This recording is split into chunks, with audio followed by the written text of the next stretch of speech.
আসসালামু আলাইকুম বন্ধুরা, দেখেন আমার তুলসী গাছের কী অবস্থা। ছোটো ছোটো গাছে ফুল চলে আসছে। আমি ফুলগুলো রাখবো না, সব ফুল আমি কেটে ফেলে দেবো না, এগুলা ব্যবহার করব, মানে কেটে ছিঁড়ে ফেলবো, ব্যবহার করব।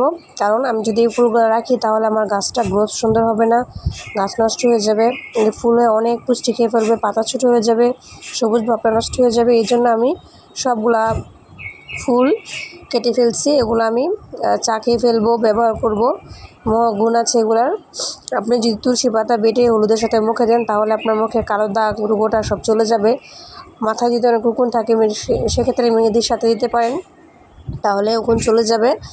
এই তো তার গুণ। আমি এগুলো সব একসাথে নিয়ে ব্লেন্ড করব, ব্লেন্ড করে ফ্রিজে রেখে দেবো। কিছুটা চা খাবো, নর্মাল ফ্রিজে রাখবো কিছুটা, ডিপে রাখবো কিছুটা। এই তো দেখেন বৃষ্টিতে ছাদের ছলছল করছে।